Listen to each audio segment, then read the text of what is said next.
Allez, on s'en fait une petite. Alors, donc, toujours le 15. Maintenant que j'ai pu prendre un petit peu de café, on va pouvoir regarder un tout petit peu plus posément ce qu'il s'est passé. Dans le groupe de signaux, il y a Chris qui m'a mis la puce à l'oreille, qui m'a partagé une info m'indiquant un probable delisting du Tether. Et donc en creusant un petit peu, il y a plusieurs trucs qui se sont passés. Donc là, on est sur le cours du Tether par rapport au dollar. Donc il y a eu une grosse vente qui a eu lieu pour plusieurs raisons. La principale, c'est que le Tether, voilà, a été délisté de Digifinex. Donc sur cet article, on voit tout simplement, donc c'est une plateforme, c'est une des plateformes qui fait partie des 20 premiers exchanges Digifinex, donc des volumes assez importants, qui jusqu'ici tradaient en Tether, mais qui au fur et à mesure de, de l'apparition, on va dire, du TrueUSD, à partir de la création du TrueUSD, ils ont travaillé main dans la main, on va dire. Ils ont été beaucoup plus interactifs au fur et à mesure que le Tether était de plus en plus suspect. Donc les Tether, vous savez que c'est lié à Bitfinex. Les créateurs du Tether sont les créateurs du Bitfinex. Ils jouent le rôle des chaises musicales en fait par le biais d'une entreprise qui est hébergée dans les où est-ce qu'elle est hébergée déjà? C'est pas les îles Caïmans, mais c'est un truc de ce style-là, un paradis fiscal, île Vierge britannique, je crois, un truc comme ça. Et donc la rumeur, vous pouvez consulter les articles sur notre site internet ici, dans les histoires du coin et dans les news. Il y a quelques infos sur le Tether, sur Mt. Gox, ça c'est un deuxième truc qui va venir. Voilà. Donc le Digifinex a délisté le TrueUSD. Donc tous ceux qui avaient du TrueUSD sur Digifinex ont basculé sur du Tether, pardon, ont dû basculer sur du TrueUSD, mais ils ont massivement basculé sur du Bitcoin. Donc c'est ce qui explique, même si là c'est pas vraiment calé, c'est ce qui explique ici en fait que le Bitcoin a fait un énorme pump ici, excusez-moi, toute la matinée, puisque ça a fait un effet boule de neige. Deux choses se sont mêlées à ça. Premièrement, les gens qui se sont réveillés, qui ont eu très peur en voyant ça, un premier délisting, peur de l'effet boule de neige, ils se sont mis à faire du panic sell, ils ont vendu, et ils se sont réfugiés sur le Bitcoin. Donc, ce qui a commencé à faire à monter ici. Et à partir d'ici, on a dépassé certains paliers qui ont activé certains bots de trading qui ont carrément amplifié la tendance. Donc là ici, dernier pic, là c'est un mélange de robots et de gens qui se disent putain on va rater le truc, ça, c'est en train de monter, c'est le truc qu'on attendait, croisement des moyennes mobiles, etc. Les signaux s'inversent, on a pété le triangle baissier, on part en haussier, boum. Donc tout ça fait que le cours a énormément monté jusqu'à un top à 7008 et depuis on redescend. Alors j'ai tracé rapidement un petit Fibo là-dessus. On est resté un petit moment autour du 618. Quand j'ai fait la vidéo on était là à peu près. On n'y était pas encore. On est resté ici aux alentours du 618. On est en train de se diriger vers le 0,786. Est-ce que on va en profiter pour stabiliser le Bitcoin à ce niveau-là, ce qui correspond, alors où est-ce qu'il est l'autre on va se mettre en daily parce que là on est beaucoup trop proche. Là ici on a la résistance baissière donc, que l'on a pété mais on est revenu dedans. Ok, donc là où ce matin il y a 2 heures on pouvait se dire oula on est peut-être parti dans ce scénario là, c'est ce que j'ai dit d'ailleurs, hein. On était dans ce scénario là ici, donc est-ce que c'était le signal qu'on attendait comme on n'était pas allé chercher le bottom ici? Là j'ai clairement ce matin en voyant ça, ne sachant pas vraiment les têteurs, bien qu'il y avait un truc que j'avais vu ici qui était bizarre entre le cours du Bitcoin indexé sur le dollar et celui indexé sur le Tether, il y avait une différence de 600 voire 1000 dollars à un moment. J'ai trouvé ça un peu bizarre, mais voilà, au réveil, je vous avoue. Et donc je me suis dit également, ben, est-ce que effectivement le bottom était bien au 5008 et comme on a pété le triangle baissier, est-ce qu'on va se stabiliser et prendre cette oblique haussière là? Bon, maintenant que ça se corrige, on revient à des niveaux plus raisonnables, on est à 6400. Donc 6400, si on revient sur celui-là ici, ah, 6000, non, non, bah, 6400, ça c'est sur Coinbase, j'ai pas pris le bon. J'ai pas pris le bon. Est-ce que sur celui-là on le voit en daily? Voilà, c'est plus clair même s'il y a des traits partout. Ici, voilà, on l'avait pété et on arrive à ce... Ah ouais, là ici on est encore en dehors.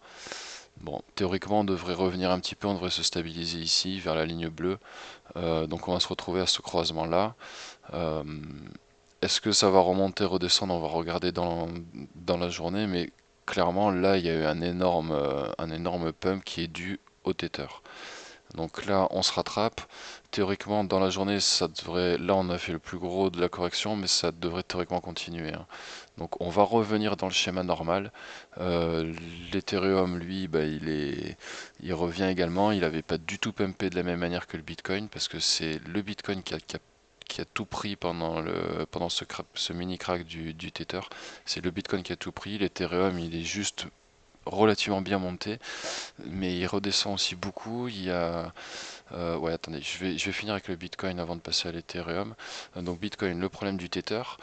Qu'est-ce qu'on a d'autre? On a ici un, un site d'analyse des cryptos qui a fait un article que j'ai traduit rapidement ici pour, euh, pour les non-anglophones. Bon, c'est du Google, je vous avoue que j'ai pas eu le temps. Le but c'était de partager l'info rapidement pour qu'on sache un petit peu où on en était. Et donc, en gros, dans cet article, vous verrez qu'ils analysent le fait que ceux qui sont à l'origine du Tether, et donc plus ou moins de Bitfinex, voulaient à l'origine racheter Mt. Gox. Ils n'ont pas pu parce qu'il y avait des procédures judiciaires autour de Mt. Gox, et donc ils ont en contrepartie créé le Tether. Donc c'est pour ça que j'ai intitulé ça comme ça, je trouvais ça marrant. Le Mt. Gox 2018 a été attribué à Bitfinex. Donc là, aujourd'hui, il y a une grosse crainte autour du Tether. Donc toutes les craintes qui sorties en décembre, janvier seraient en train de se vérifier. Mois d'octobre qui pourrait être du coup très pourri. Et en plus de ça, on a du coup une mauvaise nouvelle sur l'Ethereum. Alors là, par contre, j'ai pas partagé le truc, mais c'est sur Cointelegraph. Cointelegraph, toc, c'est un article, voilà celui-là. Un article de Roubini, donc celui qui avait prédit la bulle de 2008, qui a dit que les cryptos sont une énorme bulle, etc., et qu'on l'a déjà pété, mais qu'on peut encore la repéter, on peut se refaire encore à moins 95%. C'est pas parce qu'on a fait à moins 95% en gros de 20 000 à 6 000, voire moins à 5008, que on peut pas faire à moins 95% de 5008 à 3000.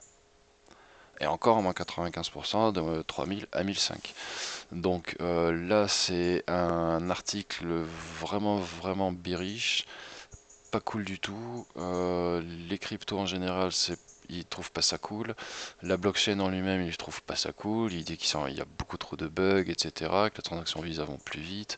Bon, c'est un article un peu, enfin même beaucoup bearish, et il en vient à, c'est dans l'interview, il demande pourquoi l'Ethereum était un scam, parce que il croit pas que la technologie qu'ils appellent smart contract, ils trouvent pas ça, ils trouvent pas que c'est aussi smart que ça, donc aussi intelligent que ça, parce qu'ils sont toujours adossés à un contrat mère pour pouvoir certifier les transactions, etc.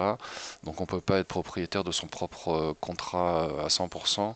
Donc c'est un système qui n'aime pas trop. Donc vous pouvez voir tout ça sur cet article que je vais relayer sur le groupe de news.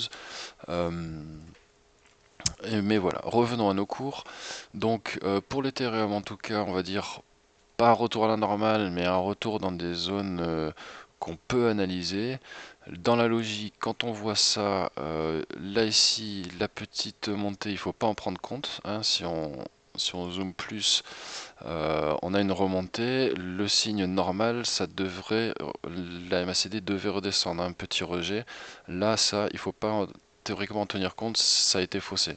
Donc on va attendre dans la journée ce qui se passe, voir comment ça va réagir ici. On est en daily. Toutes les autres cryptos ont fait exactement les mêmes choses et vont retrouver théoriquement leur niveau.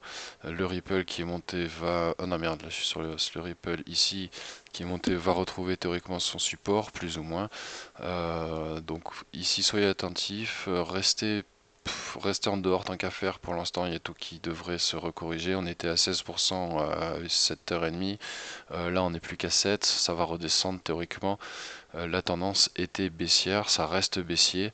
Ici on va redescendre, si on redescend pas plus, bon là on est en délit, mais si on passe par exemple en 4 heures, là ici les prochaines mèches peuvent très bien revenir ici et on retrouve le cours normal, hein. Donc le temps que le marché absorbe un petit peu tout ce qui vient de se passer, ça peut durer un jour, 2 jours, ça décale juste les prédictions d'autant. Voilà.